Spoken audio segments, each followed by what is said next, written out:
हर हर महादेव। प्रिय दर्शकों, कठिन परिश्रम और अथक प्रयास हर असंभव कार्य को भी संभव कर देता है। कड़ी परिश्रम करने का समय आ गया है। खूब मेहनत करने का समय आ गया है। आपका अद्भुत होने जा रहा है। खासकर बचे हुए जो 2 हफ्ते हैं जनवरी के, ये अद्भुत है आपके लिए। आपके जो भाग्येश हैं, उनके नक्षत्र आधारित ज्योतिष गणना करूँगा मैं। और ये जो मंगल है ना आपके भाग्येश, ये पुष्य नक्षत्र से निकल करके ये चले गए हैं पुनर्वसु नक्षत्र में। पुष्य से निकल करके पुनर्वसु नक्षत्र में। और पुनर्वसु नक्षत्र है किसका? गुरु का। और गुरु आपके लिए बहुत मायने रखते हैं, मायने बहुत हर मामलों में रखते हैं। पर्सनल लाइफ को देखना हो तो गुरु, संतान को देखना है तो गुरु, एजुकेशन को देखना हो तो गुरु, कोई रिसर्च के कार्य देखना हो तो गुरु, गुप्त कार्य को देखना हो तो गुरु, कोई धार्मिक मांगलिक कार्यों को देखना हो, विवाह को देखना हो, संतान को देखना हो, हर क्षेत्र के लिए आपका समाज में कितना मान बढ़ने वाला है, सम्मान बढ़ने वाला है, पद बढ़ने वाला है, प्रतिष्ठा बढ़ने वाली है। आपके ज्ञान का सम्मान होगा, नहीं होगा, आपके परिवार का सम्मान होगा, नहीं होगा, आपका सम्मान स्वयं कार्य क्षेत्र में कैसा होगा, परिवार में कैसा होगा, समाज में कैसा होगा, ये सब कुछ गुरु से ही देखा जाएगा। गुरु अर्थात टीचर, गुरु अर्थात शिक्षक। बस एक ही चीज का ध्यान रखना है आपको। भाग्येश जब गुरु के नक्षत्र में गया है ना, ये भाग्येश गुरु के नक्षत्र में अद्भुत फल देगा आपका। बस आचार विचार व्यवहार संस्कार को अच्छा रखना है। अगर ये आपने आचार विचार व्यवहार संस्कारों को अच्छा रखा तो ये मानकर चलिए कि आपको एक नेतृत्व करने वाला ग्रह, एक ऐसे ग्रह के साथ में मिलकर के वो फल देगा आपको कि जो आपको आपकी आपके जो प्लेटफॉर्म है, आपकी जो पृष्ठभूमि है, आपकी जो नींव है, उसको मजबूत करेगा। जो कुछ भी कार्य शुरू कर रहे हैं उस कार्य में ये आपको मजबूती देगा। मंगल अर्थात नेतृत्व करता ग्रह है। मंगल साहसी है, पराक्रमी है। भाइयों का सहयोग मिलेगा, परिवार का सहयोग मिलेगा। यहाँ पर नौकरी में प्रमोशन इत्यादि होता हुआ दिखाई दे रहा है। ये योग 12 तारीख से शुरू हुआ है, लेकिन जो मेहनत जो एक्टिवेट होगा वो 21 जनवरी से होगा। क्योंकि 21 जनवरी को मंगल जो है, आपका भाग्येश जो है, वो नीच के राशि से निकल करके मिथुन राशि में पहुंचेंगे, अर्थात कर्क से निकल करके मिथुन राशि में पहुंचेंगे। एकादशस्थ मंगल है। एकादशस्थ मंगल आपको शुभ नहीं, अत्यंत शुभ फल देंगे, ये मानकर चलिए आप। तो अब ऐसी स्थिति में होगा क्या कि आपका मंगल तृतीय एकादशस्थ हो जाएगा, पैसा आएगा। लाभ स्थान में मंगल का, भाग्येश का लाभ स्थान में होने का मतलब यह है कि आप के 10 उंगलियां घी में है। यानी कि जो कुछ भी कार्य करेंगे भाग्य उसमें साथ देगा। किस मामले में? लाभ के मामले में। लाभ केवल पैसे का नहीं, पैसे का तो है ही, लेकिन स्वास्थ्य का लाभ, मान सम्मान का लाभ, पद प्रतिष्ठा का लाभ, आपका मनोबल ऊपर उठे इसका लाभ, आपके व्यक्तित्व में निखार आए इसका लाभ। लाभ अनेकों प्रकार के होते हैं। आप रोगी हैं तो निरोगी होंगे, आप अशांत हैं तो शांत होंगे, गरीबी है तो अमीरी आएगी, लक्ष्मी जी की कृपा होगी। ये सब कुछ यहाँ होता हुआ दिखाई दे रहा है। ये पूरे पुनर्वसु नक्षत्र में जैसे और पूरा महीना 31 जनवरी तक ही पुनर्वसु नक्षत्र में, उसके बाद भी है क्योंकि वो बात करेंगे फरवरी में। लेकिन 31 जनवरी तक बात हो रही है। ये अद्भुत समय है मंगल के दृष्टिकोण से। मंगल मतलब जो है आपके लिए घर खरीदना हो, परिवार को देखना हो, पारिवारिक सुख देखना हो, गाड़ी खरीदनी हो, प्रॉपर्टी खरीदना हो, फ्रेंड सर्कल से रिस्पेक्ट पाना हो, उनके बीच में अपनी पैठ को बनाना हो, भाइयों का सहयोग मिलना हो, इन सब के लिए नीच का मंगल नहीं देता है। लेकिन पुनर्वसु नक्षत्र में आने के कारण ये 12 तारीख से एक्टिवेट हुआ है, लेकिन मूलतः फल आपको देगा तो 21 जनवरी से देगा।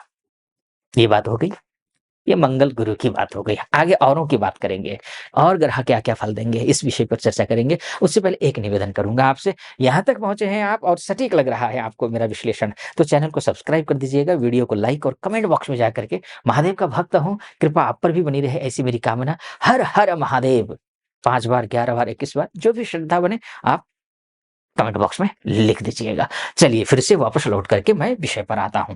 अब बात कर लेते हैं, शुक्र की बात कर लेते हैं। शुक्र के बिना लग्जरी लाइफ पॉसिबल नहीं है। आपके लिए शुक्र क्या है? कर्मेश है, कर्म करवाने वाले ग्रह। जो कुछ भी मेहनत कर रहे हैं, अच्छा बुरा जो भी कर्म कर रहे हैं, वो कर्म कौन करवा रहा है? शुक्र करवा रहे हैं आपकी कुंडली के हिसाब से।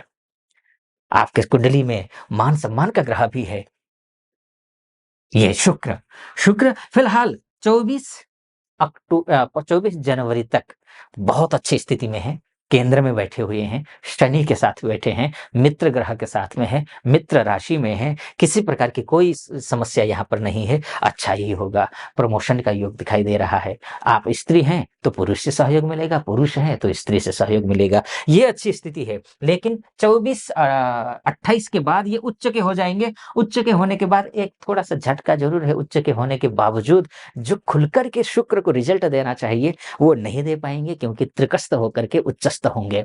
त्रिकस्त होकर के जब भी ग्रह उच्चस्त होता है और वो भी राहु के साथ में युति संबंध बना करके उच्चस्त है, तो ऐसी स्थिति में अपना मान सम्मान जो है उसको मेंटेन करने की कोशिश करना। मान सम्मान सूर्य आपको दिलाएगा, क्योंकि आपके राशि के जो स्वामी है वो सूर्य देव हैं, और सूर्य जो है आपको मान देंगे, सम्मान देंगे, आपके कॉन्फिडेंस लेवल को बढ़ाएंगे। पॉलिटिक्स में आपकी अच्छी पैठ बन जाएगी, शासन से प्रशासन से जुड़े हुए कार्य आपके बनेंगे, ये सब कुछ होगा। आपका सूर्य बहुत अच्छी स्थिति में है, लेकिन इसके साथ साथ में अरिहंता योग भी बना रहा है सूर्य, तो ये सब कुछ होगा। ऋण से उऋण बनाने वाला ग्रह सूर्य है, शत्रुओं पर विजय प्राप्त करवाने वाला ग्रह सूर्य है। सूर्य अच्छा है आपके लिए। उत्तरायण भी हुआ है, और उत्तरायण सूर्य का अद्भुत ही अलग ही फल होता है। उत्तरायण के सूर्य में अमृत होता है, सूर्य के प्रकाश में अमृत होता है। दिन बड़े होते हैं, रात छोटी होती है। जो उत्तरायण में जिसकी मृत्यु होती है वो सीधा स्वर्ग को प्राप्त करते हैं। इतना बढ़िया होता है सूर्य यहाँ पर, अच्छा है। लेकिन बस ध्यान रखिएगा, शुक्र यहाँ जाने के बावजूद थोड़ा कमजोर होगा, तो जो भी खर्च करना है वो सोच समझ कर खर्च कीजिए। ऐसा कोई कार्य मत कीजिए जहां पर पैसा ज्यादा खर्चा हो, अनावश्यक हो। जायज पैसा खर्चना ठीक है, लेकिन अनावश्यक खर्चा नहीं होना चाहिए। तो ये आप थोड़ा सा आपको ध्यान रखना है। हाँ, प्रातः सूर्योदय से पहले आपको उठना ही पड़ेगा। प्रातः सूर्योदय से पहले आप उठे तो ये मानकर चलिए आप सिंह लग्न या राशि के व्यक्ति हैं, आप शिखर पर हैं। सूर्योदय से पहले बाद में उठे तो आपका ना कॉन्फिडेंस कभी बन पाएगा, ना आपका राजकीय सम्मान मिलेगा, ना शासन से, ना प्रशासन से, ना बॉस से, ना बड़ों से, बुजुर्गों से, कहीं सम्मान नहीं मिलने वाला है। आप बिल्कुल शांति से घर में बैठे रहेंगे, कहीं कुछ नहीं करने वाले हैं। प्रातःकालीन सूर्योदय से पहले उठिए, मेरा निवेदन है आपके लिए। देखिए, यहाँ पर मैंने ये बताने की कोशिश की है कि ये ग्रह, मैं शुक्र की बात कर रहा था, तो हाँ, शुक्र की बात कर रहा था, उसके बाद आऊँगा। शुक्र देखिए 17 तारीख से लेकर के 17 जनवरी से लेकर के ये पूर्वा भाद्रपदा नक्षत्र में गोचर करेंगे। ये किसका नक्षत्र है? ये भी गुरु का ही नक्षत्र है। और गुरु, मैंने आपसे कहा, कितने मायने रखते हैं? और शुक्र गुरु और शुक्र मंगल, माफ कीजिए, शुक्र गुरु और मंगल गुरु दोनों मिलकर के मतलब तीनों ग्रह मिलकर के फल देंगे। क्या देंगे? साहस देंगे। क्या देंगे? विद्या देंगे। क्या देंगे? आपको अच्छा आध्यात्मिक जीवन देंगे। और शुक्र आपको भौतिक जीवन अच्छा कर देगा। यानी कि भौतिक लग्जरी लाइफ भी है, आध्यात्मिक लाइफ भी है, कॉन्फिडेंस भी है, पैसा भी आ रहे हैं, धर्म कर्म भी हो रहा है। फिर चाहिए क्या? ये मैंने मोटा-मोटे तौर पर आपको बताने की कोशिश की है कि ये ग्रह इस नक्षत्र में जाएगा तो ये फल देगा। आपकी कुंडली ही परम सत्य है, आपकी कुंडली ही डीएनए है। आप अपनी कुंडली दिखाना चाहते हैं, महिला हो या पुरुष हो, देश में रहते हो या विदेश में रहते हो, तो ये नीचे नंबर है, उस नंबर पे कॉल कीजिए, व्हाट्सएप कीजिए, मेरी टीम से बात कीजिए और अपॉइंटमेंट ले लीजिए। निर्धारित तिथि पर आपकी कुंडली का विश्लेषण मैं स्वयं करूँगा। फिलहाल आप खुश रहिए, प्रसन्न रहिए, महादेव की कृपा आप पर बनी रहे, ऐसी मेरी कामना। सटीक लगा हो, सब्सक्राइब, लाइक और कमेंट ज़रूर कर दीजिएगा। अनुमति चाहूँगा। हर हर महादेव।